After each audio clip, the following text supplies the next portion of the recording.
You ever wake up thinking the world's finally quiet enough to breathe again, and then life taps you on the shoulder like, "Hey bud, plot twist incoming?" Yeah, that was my morning the day Diane Crowley marched across my dock like she owned the sunrise. It was one of those early June mornings where the lake looks like glass, where the fog hangs low and lazy over the water like it hasn't made up its mind whether it's ready to face the day.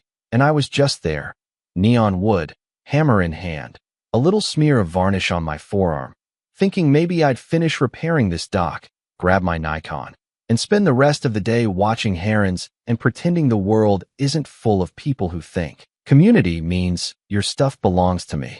Then I heard the footsteps, crisp, confident, the kind that say I practiced this in the mirror, and before I even turned around I just knew it was HOA energy, that tight-smiled, clipboard clutching.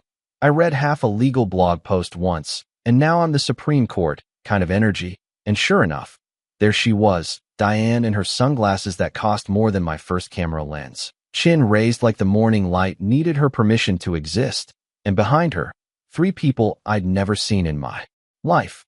She didn't say good morning, didn't ask how I was doing, didn't even pretend. She just planted herself 10 feet from me and announced, "This lake belongs to all of us." I swear, if I hadn't had a hammer in my hand, I might have applauded the confidence. There's delusion, and then there's HOA President delusion, and Diane? Diane was playing varsity. I stood up slow, wiped my hands on my jeans, the Nikon bouncing lightly against my chest, and looked at her like she'd just announced gravity was optional. "This isn't a community lake," I said, trying to keep my voice easy, because I knew the moment I sounded irritated she'd tap dance right into victim mode. "My grandmother bought this land in 1968. Deeded, taxed, surveyed. Stands alone. Always has." And she smiled. That tight, condescending, "Oh sweetheart, you think facts matter" smile, and waved one perfectly manicured hand toward the water like she was blessing it. "We all benefit from natural resources," she said, and honest to God, I almost laughed.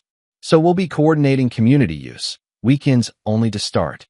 The guests behind her shifted like they suddenly regretted their morning plans. One guy in khaki shorts actually whispered, "She told us it was open," and the teenager holding a fishing rod looked like he'd rather dive into the lake and swim home than stay in that conversation another second. I didn't raise my voice, didn't step forward, didn't give her a single thing she could twist. I just said, "No." There's a certain kind of silence you only hear when someone's used to winning by pressure alone and suddenly realizes pressure ain't working. It's like all the air gets real polite. Diane blinked once, like her internal Windows system had crashed and was rebooting, but then she recovered. Of course she did, because women like Diane don't break that easily. They escalate. "Well," she said, "good neighbors cooperate. And good neighbors respect property lines." I answered, nodding toward the invisible boundary she was 2 inches from crossing. Her mouth twitched. The kind of twitch that says you just made the list. She left eventually, heels crunching gravel like tiny sparks of spite. I could have gone back to hammering, but instead I just sat there a moment, staring out at the water, feeling the heat rise in my chest. Not anger exactly, more like that cold, heavy premonition you get when you can feel the weather changing before the clouds roll in. My grandmother used to say, "Land teaches you patience, but neighbors test whether you learned it." She bought this lake, this dock, this tiny corner of quiet long before HOA bylaws and Facebook group power trips and self-appointed suburban royalty, and she left it to me because she knew I'd protect it. Not share it out of fear, not surrender it out of convenience. Protect it. I texted my neighbor Willa, one of the few sane folks around, and she asked if everything was okay. "Just a misunderstanding," I typed back, even though I already knew it wasn't. Diane hadn't come to talk. She'd come to establish dominance. Like a wolf sniffing a fence line to see if the scent is weak. And if there's one thing 20 years photographing wolves taught me, it's this. A boundary is only a boundary if you're willing to defend it. 3 days later, the email arrived. HOA letterhead, formal tone, fake friendliness soaked in legalistic perfume. They wanted me to sign an agreement giving them access, 6 hours a day, 7 days a week, scheduled, shared, permanent. A community amenity.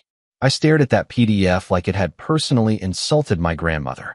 And then, because I am a simple man who enjoys clarity, I called Diane. And she answered like she'd been waiting for the victory lap. "Oh good. I assumed you'd be reasonable.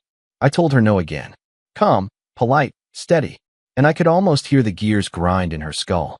That night, neighbors stopped waving. Conversations dropped when I walked by. Willa texted me screenshots. Diane stirring up the neighborhood group chat, painting me as selfish, uncooperative, hoarding nature like some swamp dragon guarding gold. I tried to shake it off. Tried to just walk down to the dock, breathe that evening air, let the frogs and crickets remind me the world is bigger than HOA politics and entitlement shaped in a human form. But then, a couple days later, I found strangers on my dock again. Fishing, feet kicked up, cooler open like they owned the place. Diane had told them it was available. They left, eventually, but not before muttering, "You're gonna regret being this uptight, man." I watched them walk off, jaw clenched, palms tight, and I swear the lake went still. Not peaceful still, but that before the storm still. I ordered security cameras that night. High-resolution weatherproof models, the kind I use in the field when I photograph wolves. Because if Diane wanted to play games, I had no intention of losing on a technicality. I wasn't angry. I was awake now. And once I'm awake, I pay attention. The morning after the cameras went up, I walked the property at sunrise. Mist curling around the dock, water glowing gold. Everything quiet and sacred the way only land can be when you know it's yours. And I realized something deep and sharp in my chest. Diane hadn't come to borrow a lake. She'd come to take it. And she didn't understand the one thing she needed to. This place isn't just property. It's legacy. And you don't bully legacy. Not on my watch.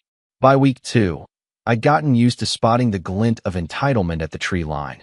That strange phenomenon where someone who doesn't own a thing stands there staring at it like they've been spiritually chosen by the universe to claim it. And early one Saturday, I saw it again. 2 guys in neon fishing shirts standing by the cattails, squinting like they were scouting a battlefield. They didn't wave, didn't say morning. They just pointed, nodded, and disappeared back toward Diane's cul-de-sac. Like surveyors, but with less dignity and more audacity. I didn't need cameras to know what was coming next, but having them felt like armor all the same. Infrared night mode, motion-triggered archive, time-stamped, cloud-synced, all calibrated like I was tracking mountain lions instead of HOA-groomed suburban intruders. That night, around 11:54 p.m., my phone buzzed. Motion alert. Dock camera. And there they were, 3 silhouettes sneaking down with coolers and fishing rods like they were committing the Ocean's 11 of freshwater fishing. One of them even whispered, "Hurry," before he sees, like I was some mythical lake goblin. I didn't storm down like some cowboy. Didn't flip floodlights or shout. I just saved the footage. Let them fish under the moon like outlaws roaming the Wild West. Except instead of horses and dust, it was Costco sandals and cheap beer. The next morning, they were gone, leaving behind crushed cans, and that special brand of arrogance trash always has when it assumes someone else will pick it up. I cleaned it quietly, not because I'm soft, but because I was building a case. One that didn't rely on yelling or emotion, just truth and documentation, the kind that doesn't shake when challenged. And sure enough, Monday morning, the HOA email came. Like clockwork, like ritual, like petty religion. Due to community feedback and board vote, shared access to the lake will be assumed as standard practice moving forward. They really said assumed. Like ownership works by vibes. I replied simply, no. Stop sending unauthorized directives regarding private property. Diane called within 2 minutes. Voice sharp like she'd been waiting by the phone rehearsing. You need to reconsider your tone. We are trying to be reasonable. Reasonable. See, that word can mean compromise, or it can mean control with a friendly mask on. And Diane had peeled her mask so far back it was cracking behind her ears. I told her once again, respectfully, that the lake wasn't hers, wasn't theirs, wasn't the community's, wasn't a suggestion or a discussion or a negotiation. It was deeded land my grandmother paid for in cash from selling cattle and working 2 waitressing jobs, land she stood on barefoot at dawn, whispering to the water like it was a prayer. And Diane? Diane exhaled like she was dealing with a toddler having a tantrum. You are being selfish. We will revisit this at the community meeting. That line sat in my chest like a stone. Community meeting. I knew what that meant. Not justice, not fairness, but public shaming disguised as democracy. Like a school principal calling a student to the stage, not for discipline, but for humiliation. A lesser version of me, a younger version, would have shown up angry, would have let pride pick my tone. But age teaches stillness, and grief teaches clarity, and my grandmother's memory teaches something stronger than both. Boundaries aren't loud. They're loyal. The night of the meeting, I walked into the clubhouse calm, steady, wearing jeans and boots and a quiet face. Not defensive, not aggressive, rooted. The room buzzed like a hive poked by kids with sticks. Faces turned. Phones raised. Whispering like theater critics waiting for the curtain. Diane stood at the front, wearing a blazer with the shoulder pads of 1980s ambition, smiling like she was about to baptize a sinner. Thank you for joining us. We're here to address a matter affecting community harmony. Harmony. The word tasted bitter. Harmony isn't enforced, it's earned. She gestured to the screen. A slideshow title popped up. Access and shared community assets. I coughed once, quietly, and half the room flinched like it might be a legal objection. People nodded along at first, not because they agreed, but because people nod when they don't know what they're supposed to think yet. Herd behavior, subtle, primal. Safety in numbers. Then Diane said the line she'd been saving like a trump card. Nature is not meant to be hoarded by one person. Gasps. Clutching pearls without pearls. A dramatic sigh from someone who clearly practices sighing as cardio. And I let her have her moment. Let the room swell with the idea that I was some dragon guarding the lake like treasure, because timing matters. Let false confidence inflate. It's always louder right before it pops. Then it was my turn. I didn't shout. Didn't posture. Didn't even stand behind the official little HOA podium like a contestant in a talent show. I just walked to the center of the room, clicked my remote, and played the first video. Night vision. 3 trespassers at 11:54 p.m. Whispering. Beer cans. Fishing poles. Clearly not me. Clearly my dock. Clearly unauthorized. Murmurs rippled like wind in tall grass. The second video rolled. A couple cutting across my yard midday like they were speedrunning trespassing. Third clip. Someone tugging on my gate latch at 6:07 a.m. like early morning trespassing counted less. Silence. Even the projector seemed to hold its breath. Then I spoke, slow, calm, steady as river stones. I do not owe anyone here my lake, but I owe my grandmother my promise. The room softened. Faces shifted. A couple men lowered their arms from that defensive cross on the chest stance. A woman in the back wiped her eye.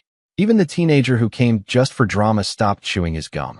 Diane's smile cracked like ice in warm water. She stuttered something about miscommunication, but everyone heard the truth humming underneath like electricity behind drywall. She didn't want access. She wanted power.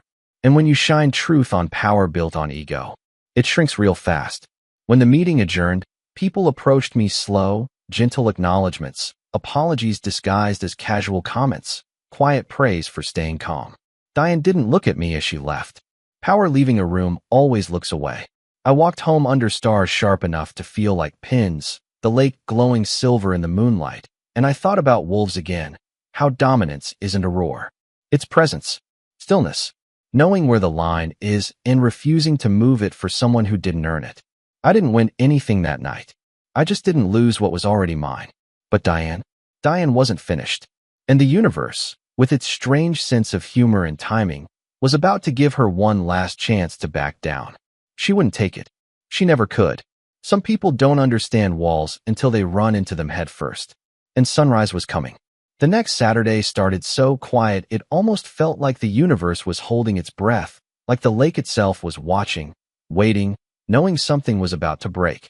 And the truth is, you can feel these things before they happen, the way birds go silent before a storm, the way air gets heavy right before lightning splits the sky.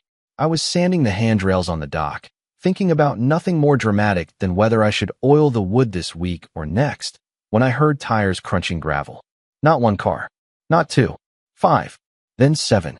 Then more, like a parade without music. And when the dust settled, when the engines cut, when doors opened in cinematic slow motion, there she was, Diane Crowley. HOA royalty in a sun visor and an attitude you could see from the tree lean, flanked by a dozen people carrying coolers, fishing poles, fold-out chairs, and this ridiculous confidence like the HOA fairy had whispered into their dreams, "Thou shalt picnic."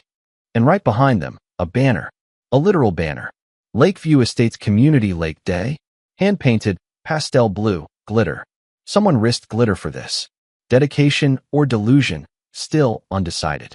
They marched like troops storming a beach they did not own, and Diane pointed toward my dock with this sweeping arm gesture, like Moses parting the Red Sea, but with more lip gloss and less divine authority. I didn't yell, didn't stomp, just pulled out my phone and hit record, because sometimes the most powerful weapon is patience with receipts. One guy, cargo shorts, Oakley's, probably named Todd, stepped right onto my dock like he was stepping into destiny. A kid ran past him with a Hello Kitty bucket like she was about to catch a cartoon fish. Someone dragged a cooler across my boards, and that scraping sound? That was the sound of peace cracking. So I walked over, calm like a man who already knows how this movie ends. "Morning," I said. "Big day." Todd grinned with the confidence of someone who has never read a property statute in his life. HOA approved community use. Diane worked it out. I looked at Diane. She smiled like a woman about to lose everything and still didn't know it. "This land," I said, "is private property." Diane lifted her chin, the last stand of a delusion. "Not anymore. You had your chance to cooperate. We voted. The community has rights." I swear I could hear my grandmother laughing somewhere. Not cruelly, just that gentle "oh honey," no kind of laugh older women master by 70. See, Diane believed majority vote beats deed. She believed volume beats law. She believed entitlement beats inheritance. What she didn't believe in was consequences. I dialed. Not emergency, just the direct dispatch line, because respect matters even when enforcing boundaries. "Hi, yes. Trespassers again. Roughly 20. Organized. I have video." And right there, the tiniest tremor in Diane's eye. Fear? No, not yet. Just confusion, like reality was failing to load properly. A murmured ripple went through the crowd. People shifting weight, glancing around, wondering if maybe they hadn't joined a heroic community moment, but instead a felony. 15 minutes later, cruisers rolled in. Deputy Caldwell again. Calm, professional, carrying the kind of authority that doesn't need to raise its voice. She looked at me, then at them, and then Diane, who snapped into her most clipped country club tone, tried to say she had legal approval, tried to say the community voted, tried to say public benefit, tried to say lawyer, tried to pull rank she didn't have. Deputy Caldwell listened, really listened, and then asked one question. "Do you have documentation proving this land is HOA jurisdiction?" Silence. Then a printed email. One she wrote herself, with no attorney name, no statutes, just confidence and a header. The deputy read it, blinked slowly, folded it, and said, "Ma'am, this is not legal authority. Everyone here needs to leave immediately or receive citations for criminal trespass." Todd deflated like a balloon hitting a ceiling fan. Coolers lifted, chairs folded, kids herded. People apologized, quietly, fast, embarrassed like teenagers sneaking out past curfew. But Diane, oh Diane, she cracked. "You can't do this," she shouted, voice shaking with this wild mix of desperation and disbelief. "We are the community. We have rights." The deputy didn't raise her voice, didn't posture. "You don't have jurisdiction here. Leave now." And that was it. Authority versus entitlement. Reality versus ego. Bad timing versus a man raised by a woman who understood land better than most understand loyalty. They left. Slow, bitter, like actors exiting a play they didn't realize wasn't a comedy until the final act. And when the last car pulled out, when gravel settled, when quiet returned to the water like forgiveness, I didn't cheer. Didn't feel triumphant. I just felt steady. Because winning doesn't always feel like fireworks. Sometimes it feels like silence reclaiming space it should have never lost. I handed Deputy Caldwell the flash drive with the footage. She nodded like she already knew she'd be filing paperwork that would echo for months. "Good job staying calm," she said. "Not everyone does. People tell you who they are pretty fast when they think rules don't apply to them," I said. She smiled, tired, knowing, and drove off. That evening, the lake was still again. Glass smooth, sun dipping like gold dissolving into blue. And I sat at the edge of the dock, feet hanging over, camera beside me like an old friend, and I finally breathed without tension. I didn't win a lake. I kept a legacy. And that matters more than pride, more than noise, more than any HOA decree trying to pretend majority overrides truth. Diane apologized eventually, publicly, voice trembling, pride shattered, but humanity finally visible. And maybe that was the real victory. Not her losing power, but her gaining perspective. But you don't fight to humble someone. You fight to protect peace. And mine. It's quiet again. Earned. Guarded. Never taken for granted. So here's my question for you. When a community pushes a boundary, and you push back, are you selfish? Or simply honoring what was entrusted to you? Tell me down in the comments. What side would you stand on? And have you ever dealt with a power-hungry HOA who thought community rules meant control everything? Drop your stories. And if your team property rights, hit that like button so the algorithm knows where we stand. And hey, wherever you're watching from, may your lake stay peaceful, your neighbors stay respectful, and your boundaries stay solid. See you in the next story.